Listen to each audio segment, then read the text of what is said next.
Sometimes I wonder if a child's heart can truly understand the difference between an innocent dream and the beginning of a nightmare. That night, as I ran barefoot down the dark street with the taste of tears in my mouth, I learned that yes, it can. Hello, my dears. This is Grandma Susie, with my 72 years of life, speaking directly from my simple home in Bakersfield, California, where the winter winds cut to the bone and sometimes memories hurt more than the cold. Anyone who sees me today, with my white hair always tied back, my wrinkled hands preparing homemade apple pie, and my glasses hanging on a colorful chain, would never imagine what I lived through as a little girl. Before I begin this story that I've kept hidden for so many years, I want to thank you from the bottom of my heart for watching. If this story touches your heart, please leave a like, subscribe to the channel, and tell me in the comments who are the most special people in your life. Also, let me know where you're watching this video from. It helps me know I'm not alone in these heavy memories that I've finally decided to share. I was born in 1953 in a Bakersfield very different from the one we know today.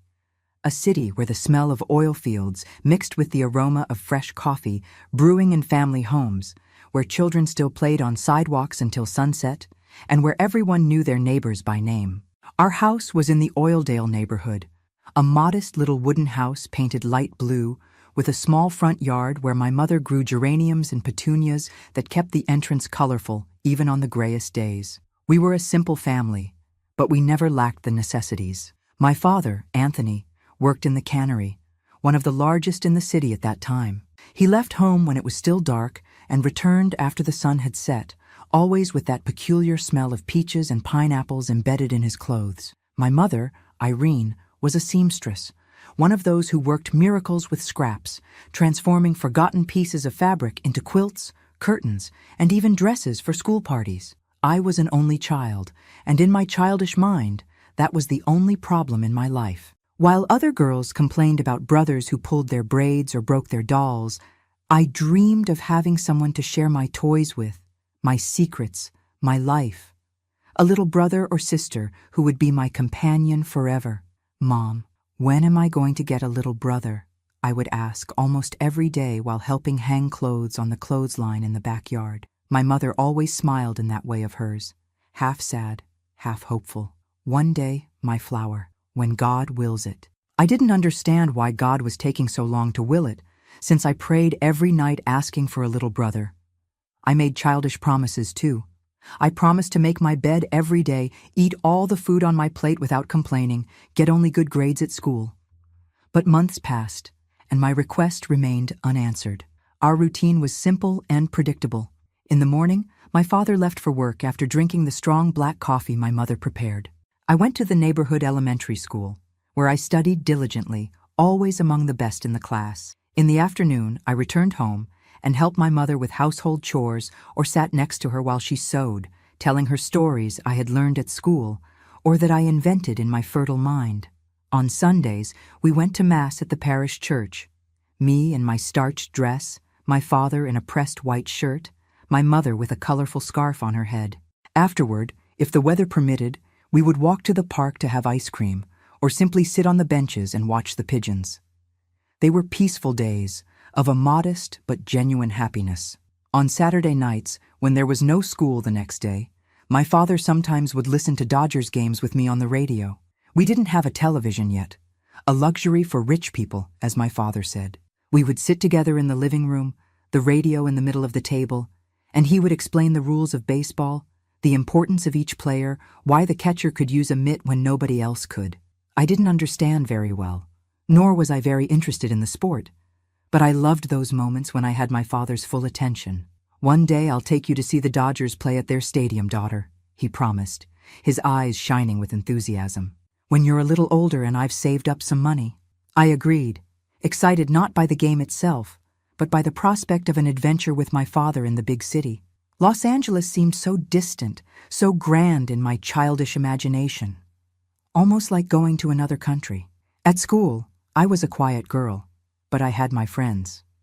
I especially liked Vera, a girl with blonde braids and freckles on her nose who lived 2 blocks from my house. We played together after school, making up stories with our cloth dolls, building little houses with shoeboxes, drawing imaginary families where we always included many siblings. "I envy your house," I once confessed to Vera, who had 3 older brothers. "It must be so much fun to never be alone." "Not always," she replied, wrinkling her freckled nose. "They take my things without asking, call me annoying, and the bathroom is always occupied when I need it most." But to me, all that sounded like a dream. The noise, the confusion, the certainty that, no matter what happened, you would always have someone by your side, someone of your own blood. My mother noticed early on this fixation I had on having a sibling. She tried to distract me with other things.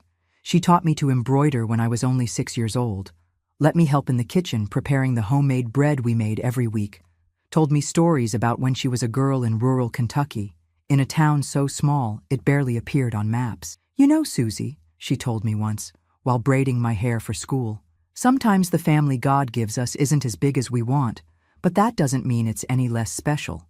I understood what she meant, but deep in my childish heart, I still dreamed of a little brother. I imagined what it would be like to teach him to walk, to talk, to read his first words, what it would be like to protect him from older boys at school, to share secrets under the covers on stormy nights, to have a bond that only siblings know. Life followed its peaceful course in our blue house. The seasons passed, the scorching summers where we slept with open windows, the autumns with dry leaves that I loved to step on to hear the sound, the harsh winters with winds making the windows creak, the springs that brought flowers back to my mother's garden. It was in one of these springs, when I was 9 years old, that I began to notice changes at home. Small things at first.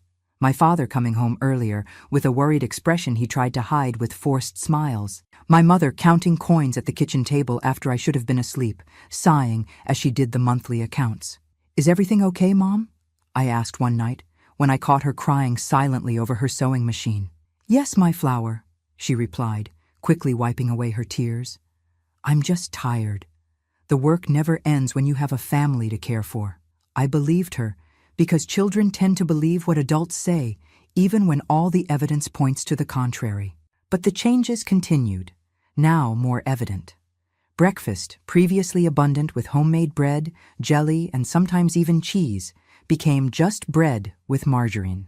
The new dresses my mother used to make for me on special dates were replaced by hand-me-downs from my older cousins. "We need to save a little," my mother explained, when I asked why we couldn't have ice cream on Sundays after Mass anymore. "It's just for a while, until things get better."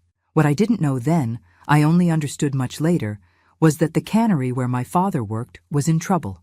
Orders had decreased, there were rumors of layoffs, and the salary that was previously paid on time now came in irregular installments, when it came at all. Even so, our family stayed united. My father, despite his growing concern, still found time to help me with my math homework, the subject I hated most. My mother, always resourceful, turned necessities into games. She taught me to make cloth dolls with scraps, to prepare soup with whatever was in the pantry, to appreciate the simple things that cost nothing.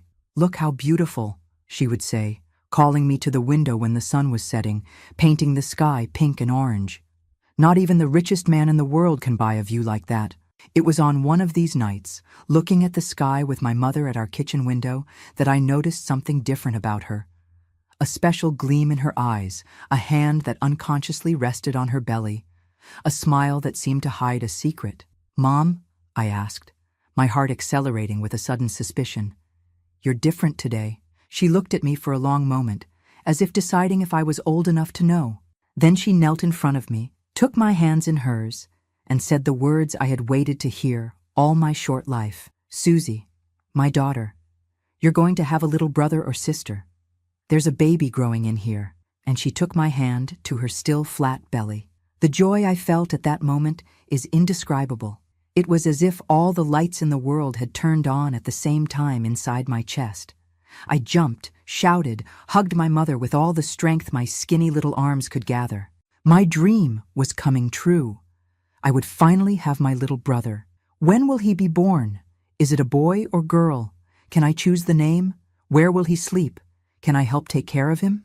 The questions came out rapidly, without giving my mother time to answer. She laughed, moved by my enthusiasm. Calm down, my flower. The baby will only be born many months from now, and we don't know yet if it's a boy or a girl. We'll find out together, okay? That night, I couldn't sleep properly. My head was buzzing with plans for the baby. I imagined what it would be like to hold him in my arms for the first time, how I would teach him all the important things I had already learned in my 9 years of life, how I would be the best big sister in the world. I even started making a list of names I thought were pretty to suggest to my mother. The next morning, when my father sat down for coffee before leaving for work, I could barely contain my excitement. He still didn't know the news. My mother had told me first, our little women's secret. But now it was time to share with him. Dad, guess what? Mom's having a baby. I'm going to have a little brother, I exclaimed as soon as he sat at the table. The silence that followed was the first sign that not everything would be as perfect as I had imagined. My father froze with his coffee cup halfway to his mouth. His face, normally affectionate, hardened into an expression I had never seen before. What? He asked, looking at my mother who was standing by the stove, as pale as the flour we used to make bread. It's true, Anthony, she confirmed, her voice almost a whisper. I'm pregnant, almost 2 months along. The cup returned to the table with a dry thud. How did this happen right now, Irene? Right now? I didn't understand why my father wasn't happy. In my childish mind, a baby was always a cause for joy. I didn't realize then the weight of the words, right now, nor did I understand the anguished look my mother gave me. Susie, my daughter, go brush your teeth so we can go to school, she said, trying to sound normal, but I could feel the tension in her voice. But Mom, I want to stay and talk about the baby. Now, Susie, she insisted, with a rare firmness. I don't want you to be late. I left the kitchen reluctantly, but I didn't go to the bathroom. I stayed in the hallway, hidden, trying to hear my parents' conversation. The voices were low, tense, broken words that I could barely distinguish. No money even for the 3 of us. Wasn't planned, but it happened. What are we going to do now that the cannery... Fragments that made no sense to me at the time, but that planted the first seed of worry in my previously joyful heart. I realized, even without fully understanding, that the baby who was a dream come true for me, for my father, represented a problem. A problem at a time that, apparently, was already difficult. That morning, I went to school with a confused mind, divided between the joy of finally having a brother and concern about my father's reaction. Sitting at my desk, while the teacher explained about American rivers, I daydreamed, imagining what our family would be like with the new member. In my fantasy, my father would end up accepting the idea, would be as happy as I was when the baby was born, and we would all live happily as in the stories my mother told me before bed. Little did I know that reality would be very different from my childish imagination. That morning marked not only the announcement of a new life, but also the beginning of the end of the family I knew. That the dream I had prayed so much for would transform into the nightmare that would haunt me for decades. But that, my dears, is a part of the story that I'll tell you in the next section. For now, I want you to keep the image of that 9-year-old girl, with braids and knee-high socks, dreaming of a little brother while drawing happy families in her school notebook. A girl who still believed that all dreams, when realized, bring only happiness. And you, my loves, do you remember the first moment you realized that adults don't always get happy about things that should bring joy? Tell me in the comments, okay? This grandma loves to read every little word you write. And if you liked this first part of my story, leave that loving like that warms this old lady's heart. Let's continue our conversation, because this story still has a lot to be told. The days that followed the announcement of my mother's pregnancy were like walking on thin ice. Each step taken with care, each word measured, the tension in the air so thick you could almost cut it with a knife. Our blue house, once a haven of tranquility, now seemed to guard a heavy secret that no one dared to mention openly. My father continued leaving early for work, but returned later and later, the smell of peaches and pineapple replaced by another odor that only much later I identified as cheap whiskey. My mother spent more time at the sewing machine, accepting extra orders, her fingers frequently marked by small injuries where the needle escaped due to fatigue. I tried to maintain my enthusiasm for the baby, drawing cribs and strollers in my school notebook, saving colorful scraps of fabric that I found in my mother's sewing leftovers to make doll clothes that would serve as practice for my little brother's clothes. But it was hard to sustain that joy alone, without my father's support, with my mother increasingly tired and worried. It was on a Wednesday in June 1962, with the California summer already showing its teeth, that my father came home earlier than normal. The kitchen clock hadn't even struck 5 when I heard the gate creak. I ran to the window, finding it strange, and saw my father walking through the small front yard, his shoulders slumped as if carrying an invisible weight. "Mom, Dad's home," I warned, running to the kitchen where she was preparing dinner. She dropped the wooden spoon with which she was stirring the beans and dried her hands on her apron. Her face, already naturally pale, grew even whiter. "Anthony, but it's so early," she murmured, more to herself than to me. When my father entered the kitchen, I immediately knew that something very serious had happened. It wasn't just the unusual time, nor the defeated expression on his face. It was something in his eyes, an emptiness, an absence that I had never seen before. "It's closed," was all he said, throwing a canvas bag on the table. The cannery closed for good. My mother brought her hands to her mouth, suppressing a sob. I, standing at the kitchen door, didn't fully understand what was happening, but knew it was something terrible. "What do you mean, closed?" my mother finally managed to ask. "Exactly what I said, Irene. We arrived today to work and the gates were locked. There was a notice posted saying the company was bankrupt, that they couldn't pay the employees, that they were ceasing operations." He ran his hand through his hair, already graying at the temples, a gesture of contained despair. "We won't even receive severance. The owner fled, took what was left of the money." "My God in heaven," my mother whispered, leaning on the edge of the stove to keep from falling. "And now, Anthony? What are we going to do?" My father didn't respond. He took some personal belongings from the canvas bag, a pair of rubber boots, an empty lunchbox, a picture of me and my mother that he kept in the drawer of his desk. It seemed that each object weighed a ton in his hands. "Dad," I called softly, approaching. "What happened? Won't you work at the cannery anymore?" He looked at me as if he had forgotten I was there. For a moment, I saw a flash of the caring father I always knew in his eyes, but it was soon replaced by that frightening absence. "No, Susie, the cannery is finished. I don't have a job anymore." The word unemployment didn't mean much to me at that age. I imagined it was like school vacation, a period without obligations that would soon end. I couldn't grasp the desperation I saw in my parents' eyes. In the following days, our routine changed drastically. My father left every morning, well-dressed, portfolio under his arm, in search of a new job. He returned in the afternoon, his shirt wrinkled, his shoulders increasingly slumped, the portfolio as empty as when he had left. At night, after I went to bed, I heard the low voices of my parents in the kitchen, discussing numbers, deadlines, increasingly scarce possibilities. Our food became even simpler. The beans, previously seasoned with sausage and bacon, were now just beans with salt. The rice, which my mother liked to prepare, fluffy, delicious, as she said, was now stretched with more water to yield more.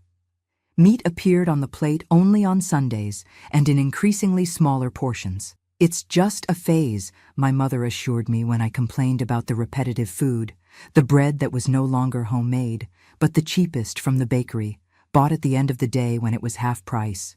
"Soon your father will find another job and we'll eat like before." But weeks turned into months, and the situation only worsened. My mother's belly began to grow, making it more difficult for her to work at the sewing machine for long hours. Back pain, swollen feet, constant fatigue.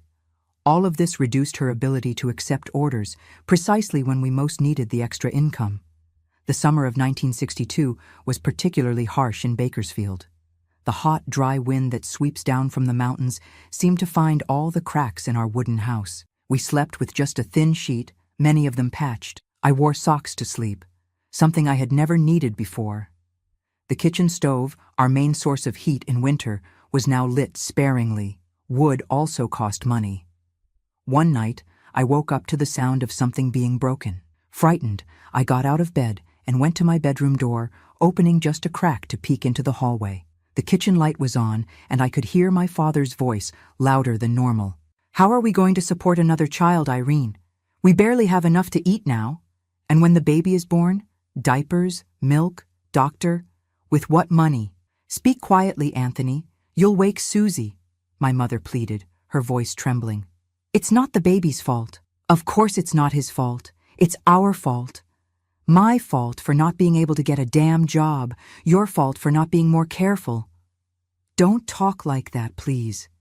It's our child. Another sound of something breaking made me back away. I had never heard my father talk like that, never seen him so furious. I went back to bed, wrapped myself in the sheets, and covered my ears so I wouldn't hear anymore, tears silently running down my face. The next morning, I noticed shards of a plate swept into a corner of the kitchen, waiting to be thrown away. My mother had a distant look while preparing a thin porridge for breakfast. My father had already left, apparently for another fruitless day of job hunting. Mom, I asked hesitantly, doesn't Dad like the baby? She turned to me, surprised, perhaps realizing that I had heard the argument the night before. She sat down next to me at the table and took my hands in hers. Your father is scared, my flower. Adults feel fear too, did you know? He's afraid of not being able to take care of all of us as a father should. But the baby isn't to blame, I argued, repeating what I had heard her say. No, he isn't. Nobody is to blame. It's the circumstances, Susie. Sometimes life puts us in difficult situations to test our strength. She stroked my hair. But everything will be all right. You'll see. We're a family, and families face difficulties together. I wanted to believe her. I truly wanted to believe that everything would be all right, that my father would find a job, that we would go back to being the happy family we were before, now with a new member. But fear had settled in me, like a cold shadow that followed me even on sunny days. At school, my teacher noticed the change. I, who had always been a participative student, was now quiet, distracted, sometimes with a blank notebook at the end of class. Is everything okay at home, Susie? She asked one day, calling me to talk after everyone had left. I didn't know what to answer. At home, my mother always said not to comment on our difficulties with anyone. Family problems are solved within the family was her motto. But Mrs. Olivia had kind eyes and a voice that inspired confidence. My father lost his job, I finally confessed. And my mother is going to have a baby. We have no money. She nodded, understanding. Many families are going through difficulties, Susie. The country's economic situation isn't easy. She took something from her drawer and handed it to me, a small package wrapped in brown paper. This is for you. Open it when you get home. It was a box of colored pencils with 12 different colors, much nicer than my old box of 6 pencils already worn down almost to the end. I was speechless in the face of the unexpected gift. Thank you, teacher, I murmured, holding the box against my chest. You're welcome, dear. And remember, even the darkest clouds pass. The sun always shines again. That small act of kindness brightened my day, but the situation at home continued to deteriorate. July gave way to August, August to September, and my father remained unemployed. The savings that my parents had put aside, never very substantial, were coming to an end. We started selling things. First, the radio where we listened to Dodgers games, then my mother's sewing machine, her work instrument, but which now she could barely use with her 6-month belly. The sale of the sewing machine was especially painful. It was a black Singer, one of those with an iron pedal, which had belonged to my maternal grandmother. My mother cried when the man from the pawn shop took it away, but we had no choice. The rent was late, and the landlord, previously understanding, was beginning to make threats of eviction. With the money from the machine, we paid 2 months of overdue rent and bought some food. But it was a temporary solution, like putting a Band-Aid on a deep cut that needed stitches. It was during this time that my father began to drink more seriously. Before, he would have an occasional beer with friends on weekends or a glass of wine at family parties. Now, he came home smelling of whiskey almost every day. The money that should have been for food, for rent, for basic necessities, began to be diverted to alcohol. Are you spending on whiskey what little we have? I heard my mother question him one night, her voice breaking. And what do you want me to do, Irene? He replied, his speech already slurred. Stay sober to think all the time that I'm a failure? That I can't support my own family? That I'm going to have another mouth to feed, and I don't even have enough for the daughter I already have? Drinking won't solve anything, Anthony. It will only make everything worse. It can't get worse than it is, he laughed, a bitter laugh that gave me chills.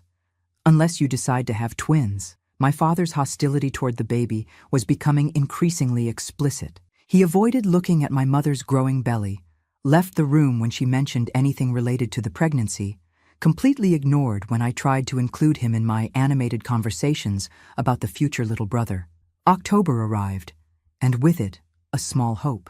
A friend of my father managed to get him temporary work unloading trucks at the warehouse. It wasn't nearly the skilled job he had at the cannery, and it paid much less, but it was something.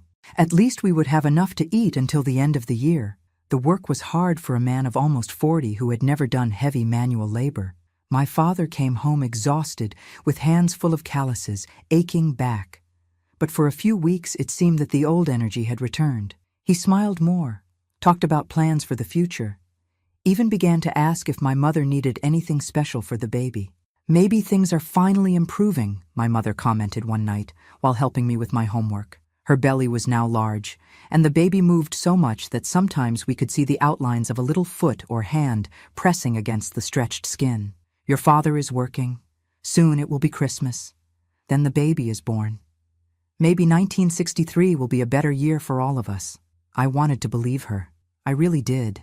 But something inside me, an intuition I didn't even know I possessed, told me that the storm had not yet passed completely, and I was right. In the first week of November, 2 months before the baby was due, my father came home earlier than normal. It wasn't like that time when the cannery closed. Now he didn't seem defeated. He seemed furious. "It's over," he announced, throwing the canvas bag on the kitchen floor. "The special shipment is finished. They don't need extra people anymore." The temporary work had ended, exactly as the name suggested. We were back to square one, with the difference that now the baby's birth was even closer. Summer had given way to a hot and stuffy fall that made my mother's pregnancy even more uncomfortable, and our financial reserves were completely exhausted. That night, my father didn't return home after dinner. He left saying he was going to look for his friends, see if anyone knew of any work. My mother said nothing, just stood looking out the window as he walked away down the poorly lit street. "Will he come back, Mom?" I asked, worried about the expression on her face. "Yes, my flower. Your father just needs some time to think." She tried to smile but couldn't. "Let's take advantage to do something fun, just the two of us. How about helping me choose names for the baby?"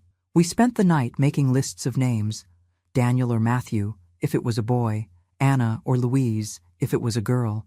We drew how we imagined the baby's little face would be, talked about how I would be the best big sister in the world. For a few hours, we managed to forget our worries, living in that world of expectations and dreams that only a new life can create. My father returned late. Very late. I was already in bed, but couldn't sleep. I heard the front door open with difficulty. Heavy and uncertain footsteps in the hallway. The sound of something falling, probably himself, stumbling over his own feet. Then, voices. My mother's, low, controlled, probably trying not to wake me. His, loud, slurred, without the same care. "Can't continue like this, Anthony. Think of Susie. Think of the baby. The baby, the baby, always the damn baby. You don't talk about anything else." The tone of the discussion kept rising. Words I had never heard my father say. Accusations, recriminations. My mother's voice, increasingly distressed, trying to calm him, trying to make him lower his tone. Then, the sound that would change everything, the unmistakable noise of a slap, followed by my mother's muffled scream. I jumped out of bed, my heart racing. I ran to the bedroom door, opened a crack, looked into the hallway. The kitchen light was on, projecting elongated shadows on the walls. What I saw next would be forever etched in my memory, like a scar that never completely disappears. My father, that man who had once been gentle and loving, now transformed by alcohol and despair, raising his hand against my mother, 7 months pregnant. "We should never have had this baby," he shouted beside himself. "It's a burden we can't carry." My mother fallen on the kitchen floor, one hand on her face where she had been slapped. the other instinctively protecting her belly. Please, Anthony, think about what you're saying. I'm tired of thinking, tired of worrying. If it weren't for this child, we could start over, go to Los Angeles, to New York, anywhere I could find work. The baby isn't to blame. The baby shouldn't even exist. And then, the unthinkable. My father, seized by a blind fury I had never witnessed before, kicked my mother. Not once, but several times. On the leg, on the thigh, and finally on the belly that carried my long dreamed of little brother. My mother's scream of pain chilled me to the bone. It was a sound that didn't seem human, a primordial cry of pain and fear that echoed through the silent house. I didn't think twice. I fully opened my bedroom door and ran to the kitchen, throwing myself between my father and my mother. "Stop, Dad! You'll hurt the baby!" For a moment, he seemed confused, as if he didn't recognize me. His eyes, bloodshot and cloudy, focused on my face, and for an instant I saw a flash of recognition, perhaps even shame. But it was soon replaced by that blind rage again. "Get out of the way, Susie! This isn't a child's business!" "No!" I shouted, clinging to my mother's legs, forming a human barrier with my small body. "I won't let you hurt Mom and my little brother." He hesitated, his hand raised in the air. For a terrible moment, I thought he was going to hit me too. But something in that scene, his 9-year-old daughter desperately protecting her fallen mother, seemed to penetrate the alcoholic fog that obscured his mind. He slowly lowered his hand, took a step back, looked at his own hands, as if they belonged to someone else. Then, without saying anything more, he turned and left the kitchen, his heavy footsteps echoing down the hallway, the front door slamming shut behind him. I stayed there, hugging my mother, feeling her body tremble against mine. Only then did I notice the blood. A dark trickle running down between her legs, staining the kitchen floor. "Mom," I whispered, panic growing inside me. "Mom, you're bleeding." She looked down, saw the blood, and her face, already pale from pain, turned completely white. "My baby," she moaned, her hands clutching her belly. "My baby." I had never felt so powerless, so scared. But I knew I needed to do something, that my mother and my little brother needed help immediately. "I'm going to get help, Mom," I promised, getting up with difficulty. "Don't move, I'll get someone." I ran out of the house like I had never run before, barefoot in my nightgown, not caring about the cold of the night or the curious looks of the few people still on the street at that hour.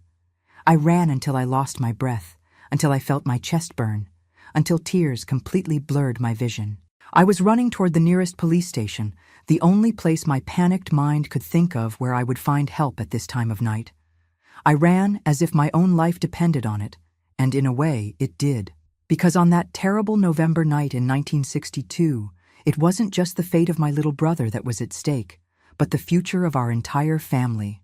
What happened when I reached the police station, how the officers reacted to seeing a 9-year-old girl in panic, and what we found when we returned home, that, my dears, is part of the darkest chapter of my life, a story I've carried like an invisible scar for more than 60 years. I ran down the dark street with my heart almost coming out of my mouth, my bare feet hurt by stones and pieces of glass that I didn't even feel. Fear propelled me like an invisible motor. Fear of losing my mother, fear of losing the little brother who hadn't even come into the world yet, fear of what my father might do if he returned before I got help. The police station was 8 blocks from our house in downtown Bakersfield. At that time, it wasn't an imposing building like they are today, but an old, adapted house with a faded sign and a single patrol car parked in front. The yellowish light coming out the windows was the most comforting thing I saw on that terrible night. I stumbled in, breathless, tears mixed with sweat on my face. 2 men were inside. One of them, younger, in uniform, sitting behind an old desk, filling out some paper. The other, older, with a graying mustache and deep eye bags, was standing next to a metal file cabinet. When they saw me, a 9-year-old girl in a nightgown, barefoot, with her face contorted in terror, they froze for a moment. "My mother," I managed to say between desperate sobs. "My father hit her. She's pregnant. There's blood." The older police officer reacted first. He didn't ask questions, didn't waste time with formalities. He simply took his cap, put it on his head, and came to me. "Where do you live, little girl?" I gave the address between broken sobs, trying to explain at the same time what had happened, the words tumbling out of my mouth. "Calm down," he said, putting a heavy hand on my shoulder. "We're going to get your mother. George, call an ambulance and have them meet us there." The younger officer picked up the phone and started dialing, while the other led me outside, toward the patrol car. He opened the door for me and helped me climb into the front seat. I had never ridden in a police car before. Under other circumstances, I would have been fascinated. At that moment, I could only think about getting back home as quickly as possible. The journey that had seemed endless when I came running was covered in minutes in the patrol car. The deserted streets of Bakersfield passed like a blur through the windows, the lights of the posts creating strange patterns of light and shadow inside the car. "What's your name, girl?" asked the officer while driving faster than allowed.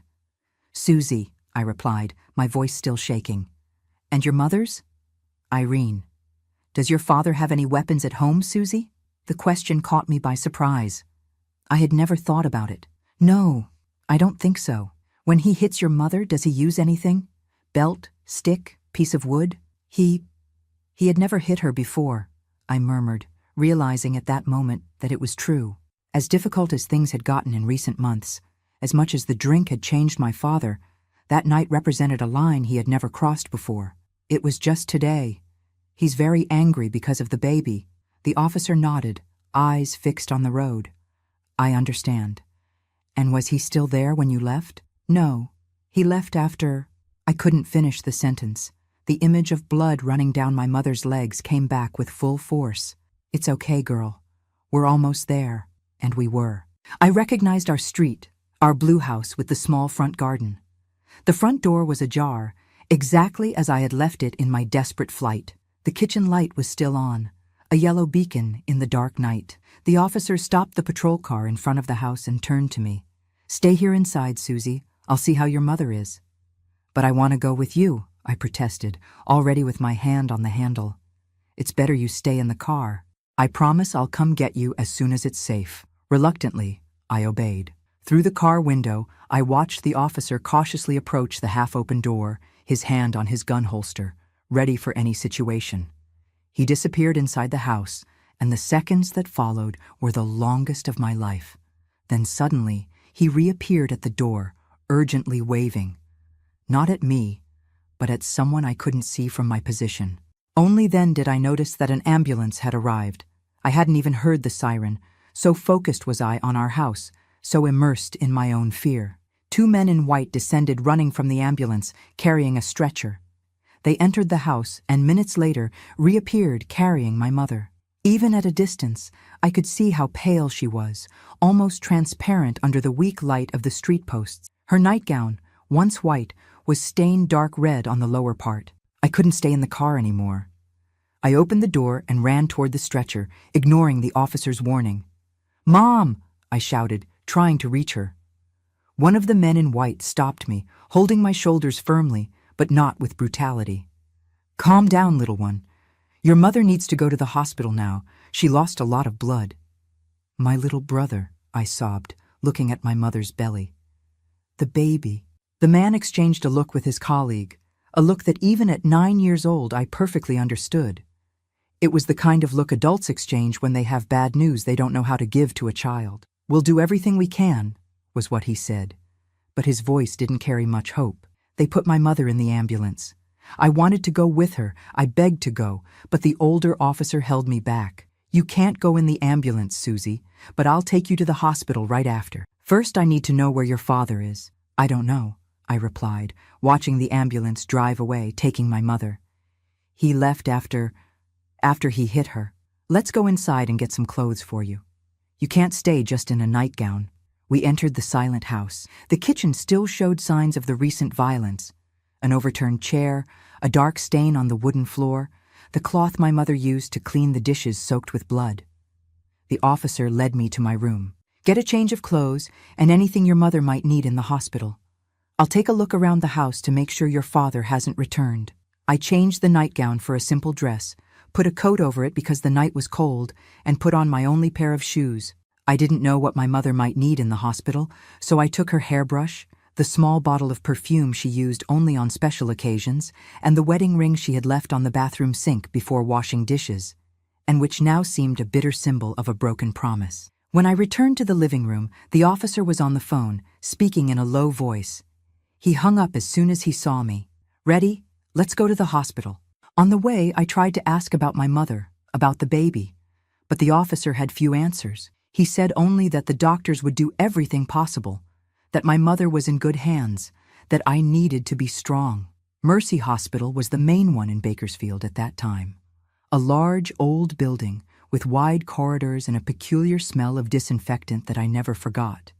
When we arrived, the officer spoke with the receptionist, showed his badge, and soon we were led to a restricted area. A doctor came to meet us.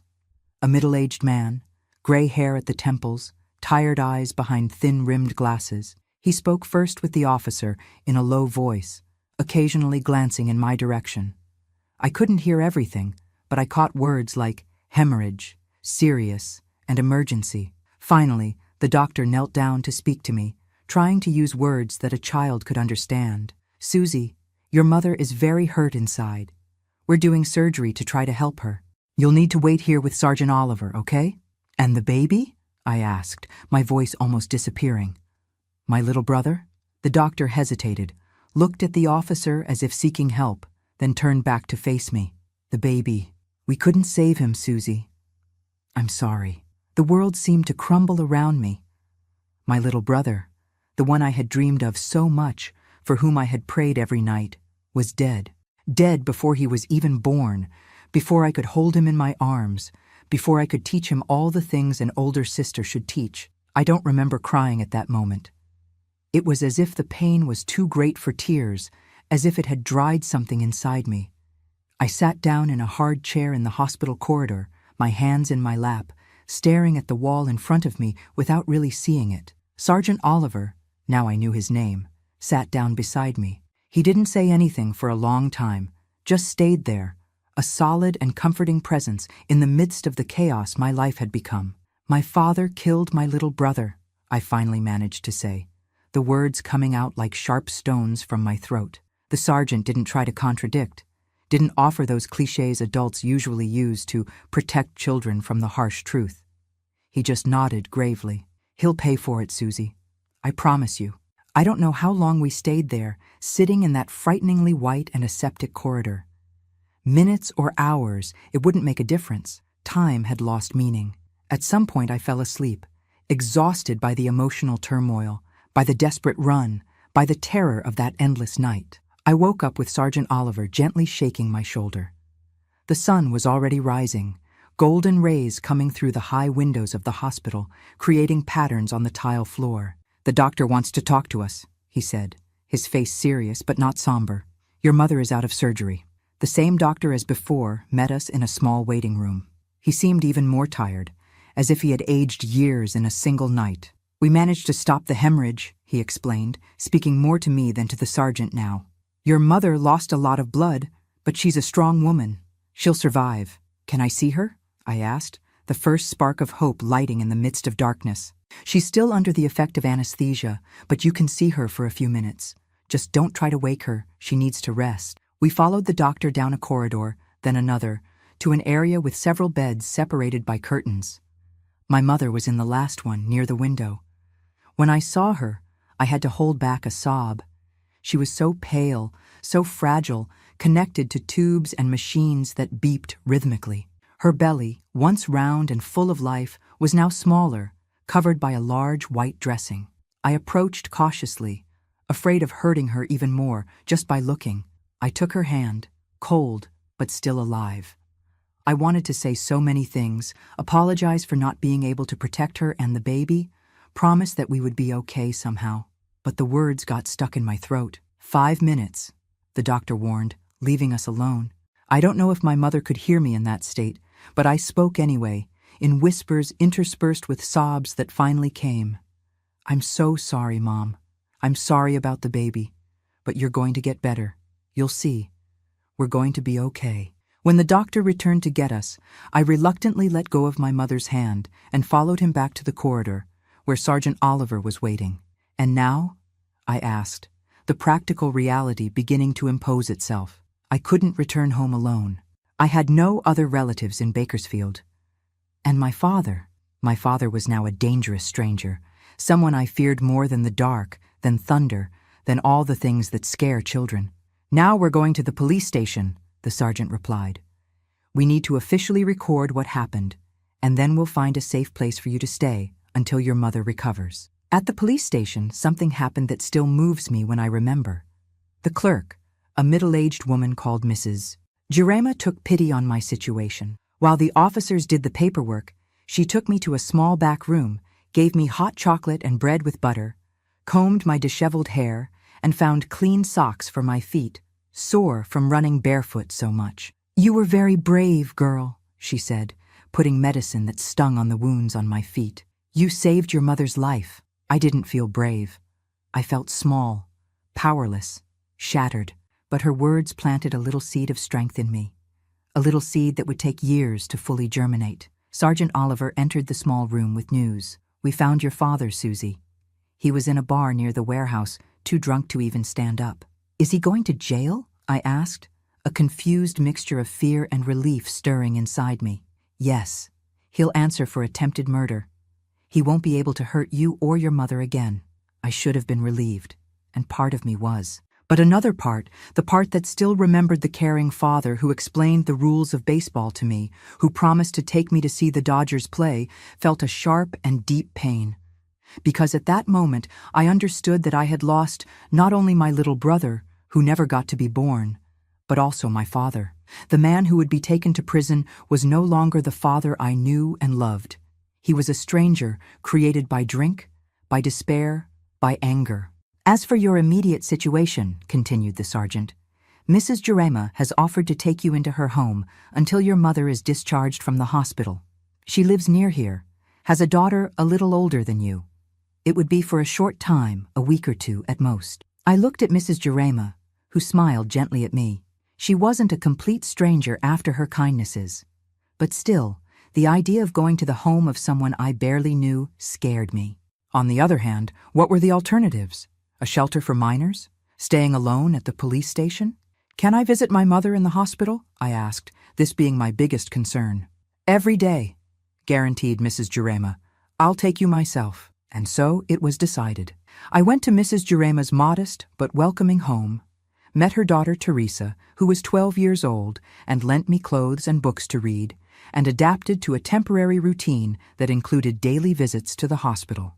Each day, my mother seemed a little better, a little stronger, although the sadness in her eyes was a bottomless abyss. A week after the incident, she was recovered enough to talk about the future. "We can't go back to that house, Susie," she said, holding my hands in hers. We were alone in the hospital room, the afternoon sun coming through the window, illuminating her still pale but determined face. "There are too many bad memories there now." "Where will we go then?" I asked, the fear of the unknown mixing with the hope of a new beginning. "I have a cousin in Los Angeles. I wrote to her telling her what happened. She said we can stay with her until we get established. It's a big city with more opportunities. We can start over there." Los Angeles, the city my father had always promised to take me to see the Dodgers play. Now we would live there, but without him. Life had a cruel irony sometimes. "When do we go?" "As soon as I'm discharged. Maybe next week. Sergeant Oliver offered to go to our house and get our things." She hesitated, a shadow passing over her face. "Is there anything special you want him to bring? Any toy? Book?" I thought of my small room in the blue house, of the few possessions I had, of the drawings I had made for the baby who would never arrive. None of that mattered anymore. "Just the photo album," I replied. "The one with the pictures from when I was little." She nodded, understanding. We weren't just leaving a house behind. We were leaving an entire life, but we would take the memories of the good times before everything fell apart. "It will be a new beginning for both of us, my flower," she said, caressing my face. "It won't be easy at first, but we'll manage. We have each other." On the day my mother was discharged from the hospital, Sergeant Oliver came to pick us up in his personal vehicle. In the back seat were 2 suitcases with our clothes and personal items, including the photo album I had asked for. "Your husband's trial will be in a few months," he explained to my mother as he drove toward the bus station. I'll need your address in Los Angeles to keep you informed. Thank you for everything, Sergeant, my mother replied, her voice choked with emotion. I don't know what would have happened if Susie hadn't been so brave that night. The sergeant looked at me in the rearview mirror, a sad smile on his lips. You have a very special daughter, Mrs. Irene. Take good care of her. At the bus station, he insisted on buying our tickets with his own money, ignoring my mother's protests. Consider it a farewell gift, he said, handing over the tickets for the 2 o'clock bus. And an investment in Susie's future. I'm sure she'll do important things in life. We said goodbye right there at the boarding platform. Sergeant Oliver, that man who had entered our lives on the worst possible night and who had become a sort of protective angel, gave us an awkward but sincere hug. If you need anything, you know where to find me, were his last words. When the bus started moving, I looked out the window at the city we were leaving behind. Bakersfield, with its streets, its old houses, its famous oil fields. The city where I was born, where I lived my childhood, where I dreamed of a little brother I would never know. The city that I now associated with pain, loss, and betrayal. Beside me, my mother was also looking out the window, silent tears running down her face, marked by the recent suffering. I took her hand in mine, in a reversal of roles. Now it was I who was trying to comfort her. Everything will be all right, Mom, I whispered, hoping to believe my own words. We'll be okay. The bus accelerated, leaving Bakersfield further and further behind, taking us toward Los Angeles, toward the unknown, toward a future that at that moment seemed frightening, but that would eventually bring us, if not complete happiness, at least the peace we so badly needed. On that 4-hour journey on the highway, while my mother dozed beside me, exhausted by the still incomplete recovery, I made a silent promise to the little brother I never knew, that I would live for him too, that I would find joy for him too, that I wouldn't let his brief existence have been in vain. And so began the most difficult chapter of my life, the struggle to rebuild from scratch, to heal wounds that seemed unhealable, to find a path amid the ruins of what was once a happy family. Los Angeles welcomed us with a fine, persistent drizzle that November afternoon in 1962. I remember the gray of the sky mixing with the gray of the buildings much taller than any construction in Bakersfield. The California metropolis seemed like a giant compared to the city we left behind. Noisy, busy, full of lights, cars, and hurried strangers. My mother's cousin, Eleanor, was waiting for us at the bus station. She was a woman in her 40s, dark hair tied in a severe bun, thin lips, and a look that mixed compassion and a certain dose of, "I told you so." Later I discovered that she had never approved of my mother's marriage to my father, thought he wasn't reliable, her words. "Irene, my God, you look like a ghost," were her first words upon seeing my mother getting off the bus, still visibly debilitated from the surgery, her face marked by an unhealthy pallor. Then her eyes rested on me, the skinny 9-year-old girl with deep eye bags and a look much older than her age. "And this must be Susie. The last time I saw you, you were a baby in arms." Eleanor's apartment was in the Echo Park neighborhood, in an old 3-story building without an elevator. It was small, a living room that also served as a bedroom for her, a small back room where my mother and I would stay, a cramped kitchen, and a bathroom we had to share. But it was clean, organized, and mainly safe. No ghosts awaited us there. No painful memories lurked in the corners. Eleanor worked as a secretary in a law office downtown and had lived alone since her husband's death, 5 years before. They hadn't had children, something she said she didn't regret. "Men only bring problems, and children give too much work," was her motto, although her actions were much kinder than her words. In the first days in Los Angeles, my mother practically didn't leave the bed. The physical recovery from the surgery, added to the emotional trauma of losing the baby and the violence suffered, had drained all her strength. I spent hours sitting beside her, telling stories I invented, describing what I saw through the apartment window, trying somehow to fill the heavy silence that had settled between us. Eleanor took on all the practical care. She bought food, prepared meals, even helped me with my bath and teeth brushing. At night, when she thought I was sleeping, I heard her talking in a low voice with my mother, trying to cheer her up. "You need to react, Irene. For the girl, if not for yourself." "I know, Eleanor. I just need a few more days." The doctor said you can already start doing light activities. Maybe a walk in the park? Fresh air would do both of you good.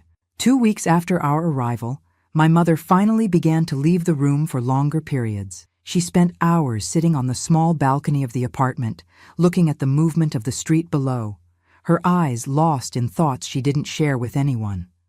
Other times, she leafed through the newspapers Eleanor brought from work, looking for job ads, making small notes in a little notebook.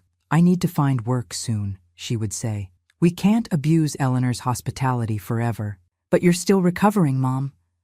"Life doesn't wait for us to fully recover, my flower. We have to move forward even with the wounds still open." The school issue also arose. We were at the end of the school year, only a few weeks left before summer vacation. It didn't make sense to enroll me in a new school for such a short time.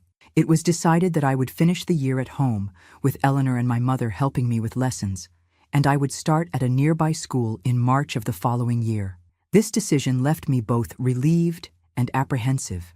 Relieved because the idea of facing a new school with unknown children terrified me.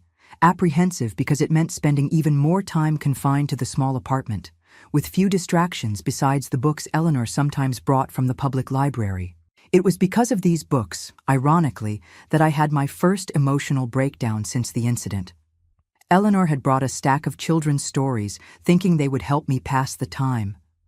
Among them was one about a girl who got a little brother and learned to be a good big sister. Exactly the kind of story I would have loved months before. When I saw the cover with the illustration of a girl holding a baby in her arms, something broke inside me. I started to cry, first silently, then in uncontrollable sobs that shook my whole body. Eleanor, alarmed, tried to calm me down, but I was beyond any consolation. It was as if all the pain I had suppressed in the last few weeks, for trying to be strong for my mother, for trying not to cause more problems, finally found an outlet. My mother, hearing my crying, left the room and found me on the living room floor, hugging the book, sobbing desperately. Without saying anything, she sat down beside me and hugged me. She didn't try to make me stop crying, didn't offer empty words of consolation. She just stayed there, holding me while the emotional storm passed. When I could finally speak, the words came out broken between sobs. "It's my fault." "What is your fault, my flower?" "The baby. I prayed so much for a little brother. If I hadn't asked so much, Susie. Look at me." My mother held my face between her hands, forcing me to face her. Her eyes, previously opaque with sadness, now shone with an intensity I hadn't seen since before the incident. "None of this is your fault. Do you understand? None. It was your father who did that, not you, never you. But if I hadn't wished so much for a brother, wishing for a brother is a beautiful, natural thing.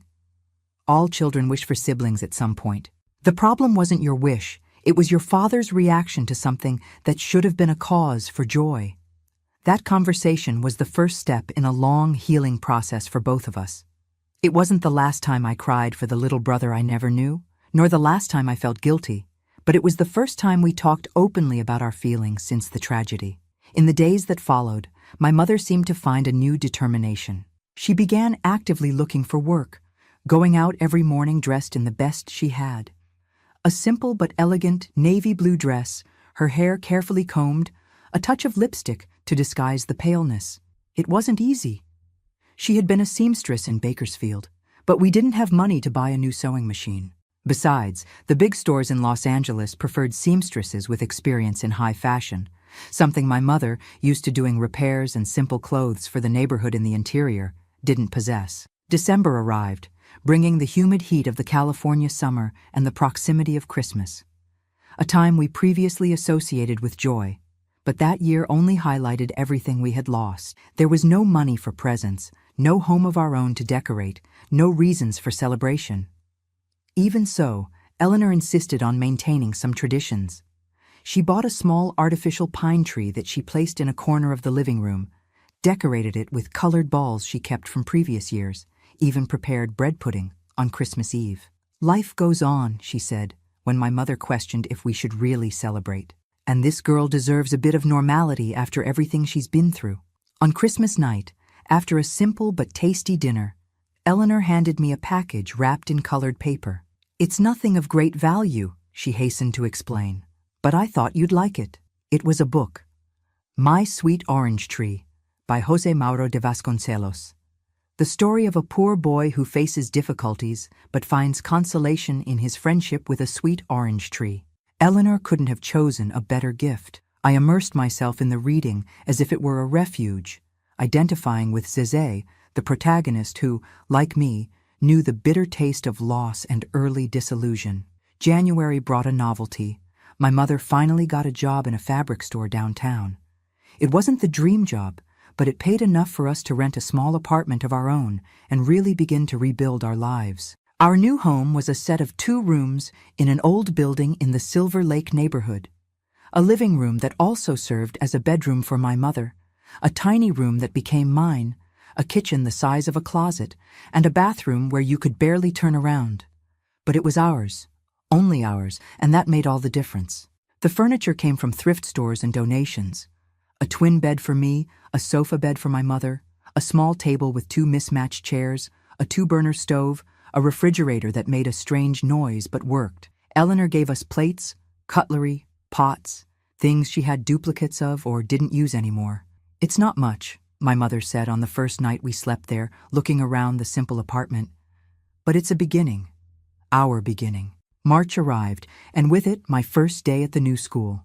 Silver Lake Elementary was larger than my old school in Bakersfield, with more students, more noise, more of everything. I entered the 4th grade classroom with my heart in my throat, feeling the curious looks of the other students evaluating me. The new girl, with clothes too simple, the frightened look of a cornered animal. The teacher, Mrs. Helen, introduced me to the class kindly. "This is Susie, who came from Bakersfield to live with us in Los Angeles. I hope you all make her feel welcome." The first weeks were difficult. I was naturally shy, and the recent experiences had made me even more withdrawn. I sat at the back of the room, spoke only when directly asked, spent recess alone, reading my beloved My Sweet Orange Tree, which I had already memorized from so many rereadings. It was Mrs. Helen who noticed my isolation and took the initiative to help me integrate. Noticing that I had facility with composition, writing stories was my escape, my way of processing everything that had happened. She asked me to help other students who had difficulty with the subject. "You have a gift with words, Susie," she told me. "And sharing our gifts is a way to make friends." Slowly, I began to come out of my shell, first by helping Martha, a girl with blonde braids who had difficulty writing compositions. Then Paul, a freckled boy who liked baseball and reminded me a little of my father in the good times.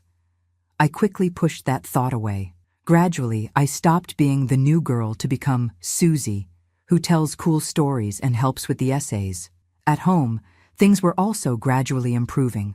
The job at the fabric store wasn't ideal, but it allowed my mother to use her knowledge about sewing to advise customers, and occasionally the owner allowed her to do small sewing jobs in her spare time, which generated extra income. On Sundays, our only completely free day, we explored the city. We got to know Echo Park with its lakes and monuments, Grand Central Market with its colorful stalls of fruits and vegetables, the port where we would stay observing the boats and dreaming of trips we knew we would never take.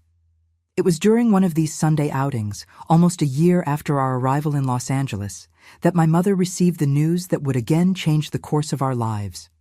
We were returning home when we met Eleanor, who was coming to visit us. "I received a letter from Sergeant Oliver," she said, after the initial greetings. "He has been trying to contact you, but since you changed address," my heart accelerated. Sergeant Oliver represented a connection to that terrible night, to Bakersfield, to everything we had tried to leave behind. "What did he want?" asked my mother, her voice tense. "Anthony's trial has concluded. He was sentenced to 12 years in prison for attempted murder and for what happened to the baby." My mother closed her eyes for a moment, absorbing the information. When she opened them again, there was a mixture of relief and sadness in them. 12 years, she murmured. "It doesn't bring our son back, but at least he won't be able to harm anyone else for a good while." "There's one more thing," continued Eleanor, hesitant. "As part of the sentence, all his assets were confiscated to pay compensation to the victims. This includes the house in Bakersfield, The judge determined that the house be sold and the money given to you, Irene, as Susie's legal representative, who was also considered a victim. The news fell like a bomb. Our blue house in Bakersfield, that place that had been the stage for so much happiness and then so much horror, would be sold. The money, not a fortune certainly, but enough to make a difference, would come to us. "What are we going to do with this money, Mom?" I asked that night, while she prepared a simple soup for dinner. She stopped stirring the pot, thoughtful. "First, we're going to save a part for your studies, Susie. I want you to have opportunities that I didn't have. Then," she hesitated, a small smile forming at the corner of her lips, "I've always dreamed of having my own sewing atelier. Maybe it's time to transform that dream into reality." The money from the sale of the house arrived 3 months later. It wasn't a fortune, as we expected, but it was enough for a new beginning. My mother, true to her word, deposited part in a savings account in my name, for college, she said, although at that time the idea of attending a university seemed as distant as traveling to the moon. With the rest, she rented a small commercial space near home and opened Irene's atelier, specializing in made-to-measure clothes and fine repairs. She bought a used industrial sewing machine, but in good condition, quality fabrics, various trimmings. She had simple business cards made that she distributed in neighborhood stores. The first months were difficult, with few customers and many expenses. But my mother, who had learned in the hardest way to be strong, didn't give up. She worked until late, accepted any job, no matter how small, was careful with every detail as if she were sewing for the First Lady. Gradually, word of mouth began to work. A satisfied customer would recommend to a friend, who would recommend to another. Ladies from the neighborhood began to frequent the atelier, not just for sewing, but to talk, have a little coffee, exchange recipes, and gossip. Irene's atelier became a small feminine meeting point. I helped after school and on weekends. I learned to sew buttons, to do hems, to iron clothes just right. More than practical skills, I learned about perseverance, about rebuilding life after tragedy, about finding beauty in discarded scraps. The years passed. 1964, 1965, 1966. America changed around us, the civil rights movement, the protests, the turmoil. But in our small world, we were slowly building a new normality. It wasn't the life we had dreamed of in Bakersfield, but it was a life that, gradually, began to have moments of joy again. I turned 15 in 1968, now a teenager with typical dreams and concerns for that age. The traumatized girl from Bakersfield had given way to a young woman who, although carrying invisible scars, had learned to smile again, to make plans, to believe in the future. The atelier was modestly thriving. We weren't rich, we never would be, but we had enough to live with dignity. We moved to a larger apartment, still in Silver Lake, but with 2 real bedrooms, a separate living room, a kitchen where more than one person could move at the same time. My mother, who for years had dedicated herself exclusively to work and to me, began timidly to open up to other possibilities. She accepted a client's invitation to a charity tea, went to a movie with friends from the atelier, even allowed the neighbor from 302 to introduce her to her widowed brother who had come from the interior. "I'm not looking for a new husband," she assured me, noticing my concerned look when she was getting ready for this meeting. "But I can't spend the rest of my life afraid, Susie. At some point, we have to risk again." Charles, the neighbor's brother, was a quiet middle-aged man, a retired math teacher who now gave private lessons. He didn't look anything like my father, neither physically nor in temperament. Where my father was impulsive and passionate, Charles was calm and reflective. Where my father was expansive and loud, Charles was contained and silent. He began to frequent our house on Sundays for lunch. He always brought a dessert, a book he thought I might like, a simple flower for my mother. He never tried to assume the role of father to me, never pressed for more than my mother was willing to give. Slowly, almost imperceptibly, he became part of our lives. He helped me with math lessons, a subject in which I always had difficulty.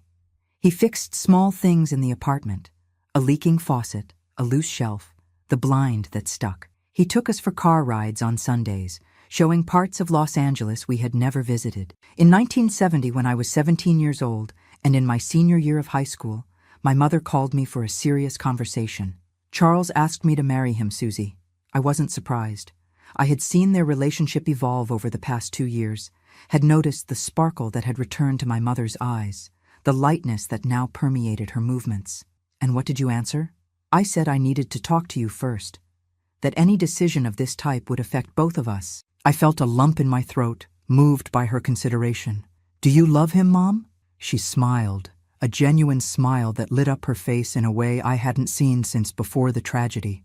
I do. Not in the intense and overwhelming way I loved your father at the beginning.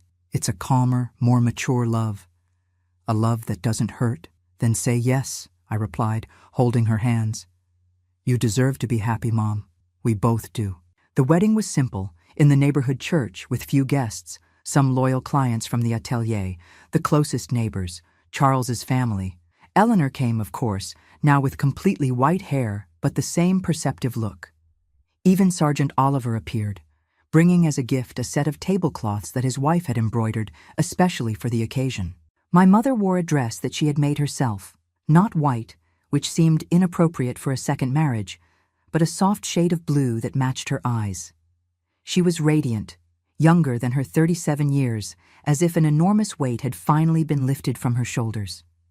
We moved to Charles's house soon after, a simple but spacious house in the Los Feliz neighborhood, with a small garden where my mother planted geraniums and petunias, like in our old home in Bakersfield. The atelier continued to function, now with an assistant so that my mother could spend more time at home. The following year, contrary to all expectations, including my own, I was accepted to study English literature at UCLA. The money that my mother had saved for my studies, added to a partial scholarship I got for academic merit, made possible what before seemed an impossible dream. On the night we received the news of my acceptance, sitting in the living room of our new house, Charles opened a bottle of wine, a rare thing at our table, to celebrate. A toast to our college student, he said, raising his glass. The first in the family. My mother, her eyes shining with contained tears, also raised her glass. To Susie, who transformed pain into strength and never gave up. At that moment, looking at those two people who had become my reconstructed family, I felt a wave of gratitude so intense that I could barely breathe. We had been through so much, we had lost so much, but somehow, against all odds, we had found a path to happiness. And if sometimes, in the quietest moments of the night, I still thought about the little brother I never knew, if I still felt that pang of pain for what could have been and never was, I also felt a growing certainty. He hadn't died in vain. His brief existence had led us to this new life, to this second chance, to this possibility of healing and redemption. As my mother always said, some wounds never completely close. But we learn to live with them, to incorporate them into our story, to transform them from a source of pain into a source of strength and understanding. The girl who ran barefoot through the streets of Bakersfield on that terrible night in November 1962 could never have imagined the woman she would become, the challenges she would overcome, the life she would build from the ashes of tragedy. But that's how we grow, isn't it? One painful step at a time, one difficult day after another, until we look back and realize how far we've come. And the journey, my dears, was just beginning. College life opened an entire world that I didn't even know existed. In 1971, at 18 years old, I walked through the corridors of UCLA's English department, feeling simultaneously tiny and giant. Tiny in the face of the grandeur of knowledge that awaited me, giant for having made it there, against all odds. The college years were intense, transformative. I discovered poets who spoke directly to my soul: Emily Dickinson, Robert Frost, Langston Hughes. I immersed myself in novels that transported me to other realities, other times, other lives. I learned to analyze texts, to see the layers of meaning behind simple words, to value the power of language as a tool for human expression and connection. I made friends too. For the first time since the tragedy in Bakersfield, I allowed people my age to truly get close. Jennifer, a young woman with lively eyes and an easy laugh, who dreamed of being a teacher in rural schools. Thomas, son of Italian immigrants, passionate about English literature and always carrying a worn guitar. Elisa, serious and determined, first in her family to enter university, just like me. We formed an inseparable quartet. We studied together in the library until late, discussed politics and literature at cheap bar tables, dreamed aloud about the future while walking through the parks of Los Angeles. It was as if, finally, I had permission to be young, to live the common experiences of this age that for so long had been denied to me by the weight of early responsibilities and traumas. America in the 70s wasn't an easy place for college students. The Vietnam War divided the nation, protests intensified, friends disappeared from one day to the next. We lived in a delicate balance between the youth that pulsed in our veins and the constant fear that hung in the air. Be careful what you say in public, my mother always warned me when I went out to meet my friends. Remember that words can be dangerous in these times. Charles, my stepfather, more knowledgeable about the university environment, was even more emphatic. Don't get involved in protests, Susie. It's not worth risking your future for a moment of rebellion. I tried to follow their advice, staying focused on my studies, avoiding the most inflamed student assemblies, the more radical groups. But it was impossible to be completely indifferent to what was happening around us. When Mark, a colleague from the history course, was arrested during a peaceful demonstration and returned 2 weeks later with purple marks under his nails and a look that had seen hell, something changed inside me. I didn't become a revolutionary. The fear was too great, the memory of violence still too vivid in my mind. But I began to understand that there were different forms of resistance. Mine would be through words, education, preservation of memory, and truth. It was with this conviction that I chose my thesis topic, Literature as Testimony and Resistance, Narratives of Loss and Overcoming in Contemporary American Literature. My advisor, Professor Lydia, a severe but fair woman, raised her eyebrows when I presented my proposal. "It's quite a personal topic, isn't it, Susie?" she commented, looking at me over her reading glasses. "All topics are personal, Professor," I replied, surprised by my own boldness. "The difference is that some of us admit it, and others pretend an objectivity that doesn't exist." She smiled, a rare smile that completely transformed her austere face. "Well observed. Let's proceed then." During the development of that work, I revisited many of my own experiences, now with the more mature perspective of a 22-year-old, almost graduated, with intellectual tools to analyze what before I could only feel. It was painful, but also liberating, like draining an abscess that finally finds an outlet. I graduated in December 1974 in a simple but moving ceremony. My mother cried when I put on the cap. Charles took so many photos that he ran out of film in the camera. Even Eleanor was there, now a lady of almost 70, wearing her best outfit and an old-fashioned hat that made everyone smile discreetly. "And now, what's next?" asked my mother during the celebration lunch at home, after the ceremony. "I'm going to teach," I replied, sure of my vocation. "I already have an interview scheduled at Hollywood High School for the beginning of the school year." Hollywood High, as it was affectionately called, was one of the most traditional schools in Los Angeles. Getting a position as a teacher there, freshly graduated, was almost a miracle. I owe this to Professor Lydia, who recommended my name to the principal, impressed with my thesis. I began teaching in March 1975, facing high school classes of teenagers who many times were only 5 or 6 years younger than me. It was scary at first, their young faces staring at me with expectation, curiosity, or, in some cases, complete disinterest. What could I, at 22 years old and with no real experience, teach them? A lot, I discovered. Not just about grammar, literature, and composition, the official curriculum, but about life, about overcoming, about finding beauty even in the most unlikely places. Without going into details about my personal history, I managed to bring to the classes an authenticity that captivated even the most disinterested students. Literature isn't just about old books and dead poets, I would tell them. It's about understanding the human experience, finding words for that which seems unspeakable, connecting with people who lived centuries before us and felt exactly what we feel now. It was in one of these classes that I met Richard. Not as a student, he was the new history teacher, recently arrived from New York. Tall, broad-shouldered, black hair always a little too long for the standards of the time, and intense brown eyes that seemed to see beyond appearances. We met for the first time in the teacher's lounge. I was grading tests, absently chewing on the cap of my pen, when he entered, carrying a pile of books that seemed about to collapse. "Can someone help me before I cause a literary disaster?" he asked, laughing at his own predicament. I got up and took half of the books, lightening his load. Our eyes met and, well, it would be very cliché to say it was love at first sight. It wasn't. It was curiosity, interest, a sense of recognition that I couldn't explain. "Susie Anderson, English and literature teacher," I introduced myself after depositing the books on the table.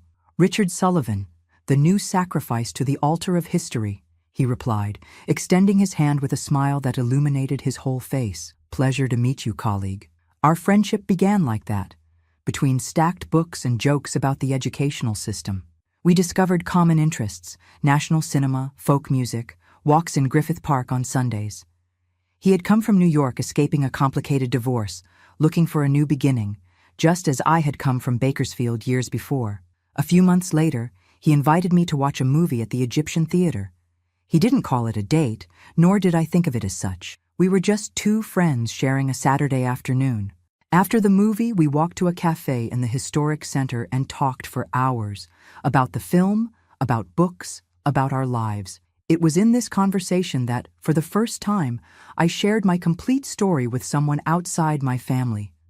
I don't know what led me to open up in this way. Perhaps the way he listened, intensely present, without judgments. Perhaps the sense of security that his presence transmitted to me. Or perhaps it was simply the right moment, after years of gradual healing. I told him about my father, about my mother's pregnancy, about the terrible night when I lost my little brother before even meeting him. I told him about our escape to Los Angeles, about the slow and painful reconstruction of our lives, about how literature had been my refuge and eventually my vocation.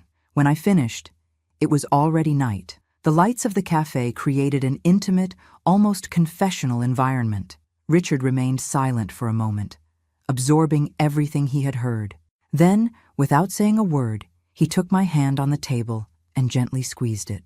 There was no pity in his eyes, only deep understanding and something else that I couldn't immediately identify.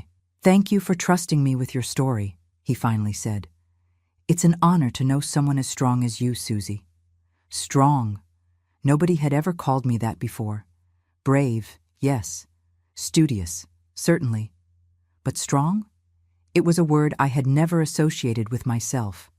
However, coming from him, it sounded true. Our relationship evolved naturally from there.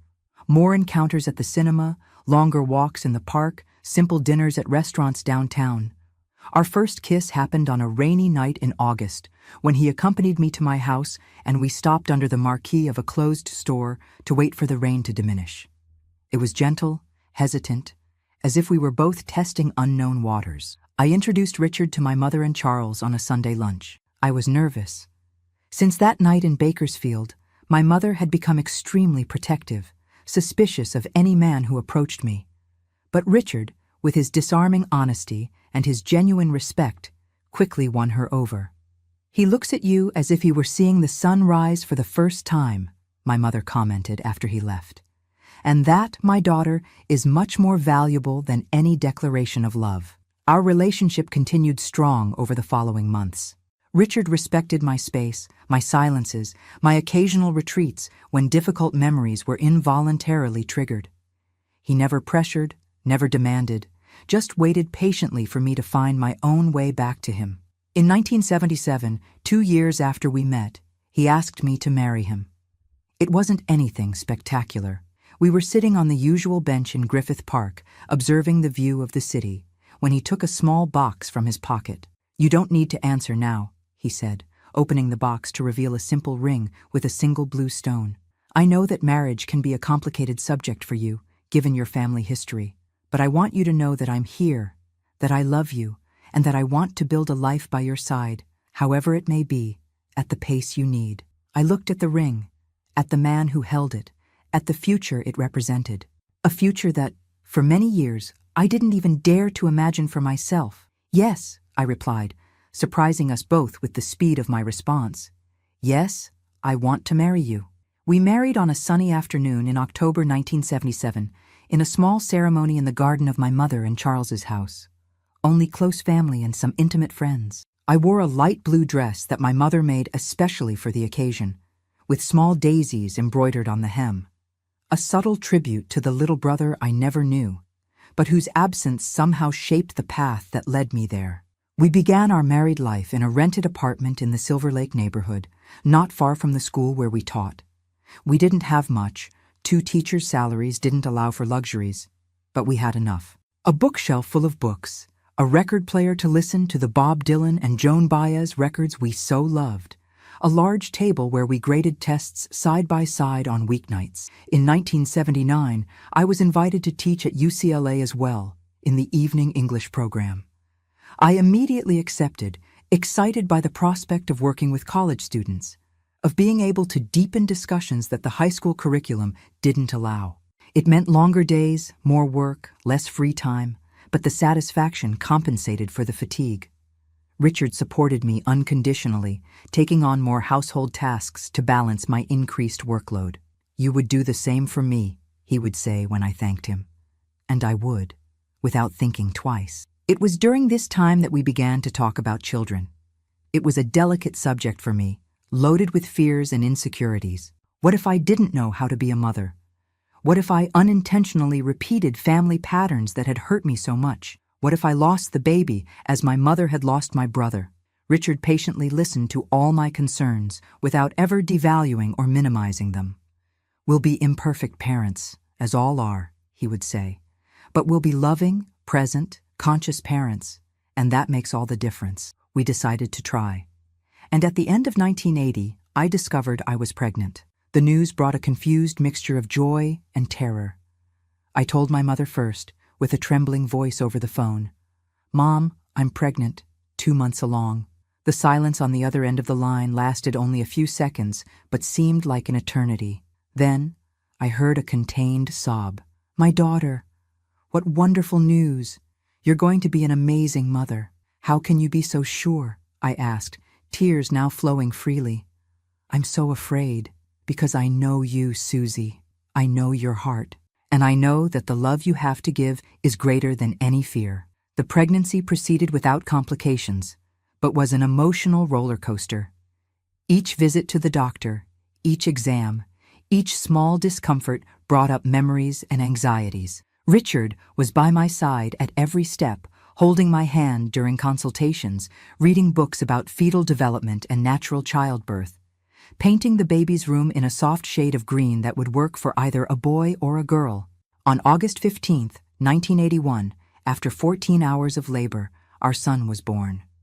A healthy, rosy boy with a dark fuzz covering his little head and a pair of impressively powerful lungs. When they placed him in my arms for the first time, I felt a wave of love so intense it almost hurt. It was as if every cell in my body recognized this small being, as if we had always been together and were only momentarily separated. "What shall we call him?" asked Richard, sitting on the edge of the hospital bed, looking in wonder at our son. We had discussed several names during the pregnancy, but none seemed adequate now that we were looking at the real face of our son. Suddenly, I knew exactly what it should be. "Daniel," I replied, remembering the list of names I had made with my mother on that distant night in Bakersfield, when we dreamed of my little brother, who never got to be born. "Let's call him Daniel." Richard, who knew my story, immediately understood the importance of that name. He nodded, his eyes shining with contained tears. "Daniel, it's perfect." Motherhood transformed me in ways I could never have anticipated. The love for Daniel was different from anything I had ever experienced. Primitive, visceral, unconditional. The fears didn't completely disappear, but were gradually replaced by a fierce determination to be the mother he deserved, to create a safe, loving, and stable family environment. I returned to teaching when Daniel was 6 months old, on a part-time basis. My mother, now a doting grandmother of 48 years, insisted on taking care of him during my working hours. "No daycare," she declared. "My grandson deserves individual attention." Seeing my mother with Daniel was one of the greatest joys of my life. She, who had lost a child in such a traumatic way, now overflowed with love for this little grandson who, in a way, represented a second chance, a healing for both of us. The years passed in a succession of firsts. Daniel's first smile, his first tooth, his first steps, his first word, which was book, to the pride of his teacher parents. Each milestone was celebrated, photographed, carefully recorded in an album that grew as rapidly as he did. In 1984, our family increased again with the birth of Louise, a girl with curious eyes and a determined temperament from the first day. Daniel, now 3 years old, assumed with comic seriousness his role as protective older brother. "I'm going to teach her everything, Mom," he declared, looking at the baby in the crib. "Like you would have taught your little brother if he had been born." I was speechless, surprised that he remembered that part of my story that I had shared only once, in a simplified form. Children have an incredible capacity to absorb and process emotional information, even when we think they're not paying attention. Our family life settled into a comfortable routine. Richard and I continued teaching, now both with stable positions. Me at UCLA and Hollywood High, he as a tenured teacher in the public school system. We bought a small house in the Silver Lake neighborhood, with a yard where the children could play and an office where we prepared our classes and graded papers. Weekends were sacred for family activities, picnics in the park, visits to the grandparents, boat rides on Echo Park Lake when weather permitted. During school vacations, we would take small trips to the beaches of Santa Monica, to the mountains, once even to San Francisco, an epic adventure that required months of saving. My mother and Charles were constant presences in our lives. Sunday dinners at their house were an inviolable tradition. Charles, now a gentleman with completely white hair but still a sharp mind, taught chess to Daniel and told amazing stories that made Louise laugh until she was breathless. In 1987, I received the invitation that would again change the course of my career, a position as an assistant professor in the English department at UCLA, my alma mater. The salary was better, the working conditions superior, but it would mean leaving Hollywood High, where I had taught for more than a decade. "Accept it," said Richard without hesitation when I shared the news. "It's a unique opportunity. Your students at Hollywood High will miss you, but think of all the future teachers you'll be able to influence at the university." I accepted, and thus began a new professional chapter. I gave classes to undergraduates, advised senior theses, participated in examination boards. In 1990, encouraged by colleagues and by Richard, I entered the master's program in American literature, now as a student, not just a teacher. Balancing work, studies, and family wasn't easy. There were nights when I slept only 4 hours, weekends sacrificed for writing the dissertation, moments when I questioned if I was being fair to my children, if I wasn't asking too much of Richard. "We're fine, Mom," Daniel assured me one night, when I found him still awake long after bedtime. He was 10 years old then, a sensitive and perceptive child. "Louise and I understand that this is important for you, and we're proud." I completed the master's in 1992 with a thesis on narratives of trauma and resistance in American women's literature. It was a natural extension of the work I had begun as an undergraduate, now enriched by years of teaching experience and by my own journey as a woman, wife, and mother. The 90s brought significant changes. Daniel entered adolescence, bringing with him all the challenges of this turbulent phase. Louise, always independent, began to develop a surprising talent for mathematics and sciences, to the astonishment of parents connected to the humanities. Richard received an invitation to coordinate the history area at the university's lab school, a deserved recognition of his dedication to education. And I, following the natural flow of the academic career, began my PhD in 1995.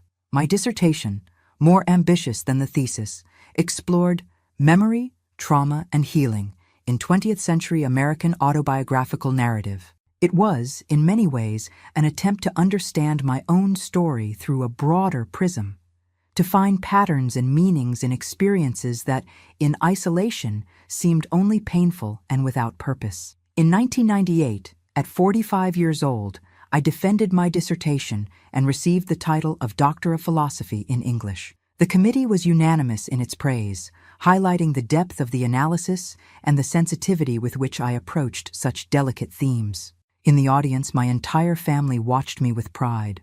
Richard, my companion of more than 2 decades. Daniel, now a young man of 17 about to apply for college. Louise, with her 14 years and an intelligence that intimidated teachers. My mother and Charles, both now elderly, but with eyes shining with emotion. It was a significant achievement, but the true triumph was there, in that audience. In the family we had built, in the bonds we had forged, in the love that had grown through and despite the scars of the past. The following years brought the kind of joys and challenges that are part of any family life. Daniel entered law school, determined to work with human rights, a choice that didn't surprise me considering the stories he had heard growing up. Louise, contrary to all expectations, decided to study physics, fascinated by the workings of the universe at its most fundamental scales. Richard and I continued teaching, now both at the university. We bought a larger house, closer to campus, with enough rooms for when the children would visit after they inevitably left home. We traveled more, now that we had more resources and fewer daily responsibilities with small children. In 2005, at 52 years old, I published my first book, not a novel, as many expected, but an academic study titled Words as Bridges, Narratives of Trauma and Healing in American Literature. The launch at Barnes & Noble on the West Side gathered colleagues, former students, friends, and of course, my family.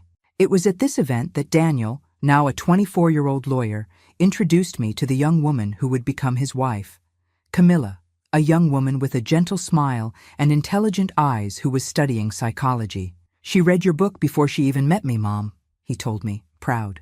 It was one of the reasons why she agreed to go out with me when we met. 2 years later, in 2007, Louise also found her match, Peter, an engineer who worked with renewable energy and shared her passion for sustainability and technological innovation. "He understands my jokes about quantum physics, Mom," she explained, as if that explained everything. And in a way, it did. Daniel and Camilla's wedding took place in 2008, an outdoor ceremony in the gardens of a hotel in Santa Monica. When I saw him waiting at the altar, so handsome in his dark suit, so clearly happy and sure of his choice, I couldn't help but think of the long road that brought us there, of the frightened girl I once was, running barefoot through the streets of Bakersfield, of the determined young woman who rebuilt her life in Los Angeles, of the woman who found love, purpose, and finally, peace. Louise and Peter got married the following year, opting for a more intimate but equally moving ceremony. "No frills," declared my daughter, always practical. "Just the people who really matter and good food." And so it was, a small, elegant wedding perfectly aligned with the couple's personality. In 2010, at 57 years old, I received the news that would bring a new dimension of joy to my life. I would be a grandmother. Daniel and Camilla were expecting their first child, due to be born in July. The pregnancy proceeded without complications, but I couldn't avoid the anxiety that accompanied me throughout the period, a distant echo of old fears, past losses. Mariana was born on a sunny winter morning, as healthy and perfect as her parents had been. When I held her for the first time, I felt an immediate connection, a love that seemed both familiar and completely new. It was as if the circle finally closed, as if a very old wound finally completely healed. "She has your eyes, Mom," observed Daniel, sitting beside me while I cradled my newborn granddaughter, "and the same stubborn little chin." The following year, it was Louise and Peter's turn to announce they were expecting. "It's going to be a boy," declared Louise with the confidence of someone who had studied theoretical physics. I did the calculations, and she was right. Michael was born in February 2012. A robust baby with his father's calm temperament and his mother's insatiable curiosity. Life as a grandmother brought a joy I hadn't expected, a deep satisfaction in seeing my children become loving and competent parents, in witnessing the continuity of the family we had built with so much effort and love. Richard, now with gray hair but the same smile that had won me over decades before, seemed to rejuvenate in the presence of the grandchildren. In 2015, I retired from the university after 28 years of teaching. The farewell was emotional. Former students came from far away for the ceremony. Colleagues organized a book with articles in my honor. The dean handed me a plaque in recognition of services rendered to the institution. But the real celebration happened at home, with my family gathered around the large table on the porch. My mother, now an 82-year-old lady with snow-white hair, but still an indomitable spirit, proposed a toast. "To my daughter," she said, raising her glass with slightly trembling hands, "who transformed pain into beauty, loss into creation, fear into courage, who built a life that honors not only herself, but all who love her." I looked around the table, at Richard, my companion of more than 4 decades, at Daniel and Louise, the children we raised with so much love, at Camilla and Peter, who had truly become part of the family, at Mariana and Michael, in whom I saw the future unfolding, at my mother and Charles, witnesses of the long journey from Bakersfield. And I thought, not for the first time, of the little brother I never knew, of how his brief existence, his tragic loss, had somehow shaped the entire path that brought me to that moment, to that table full of love and life. Not that his loss had been necessary or justifiable, it never would be. But in the mysterious alchemy of time and human resilience, even the greatest tragedies can be, if not redeemed, at least incorporated into a larger narrative of healing and meaning.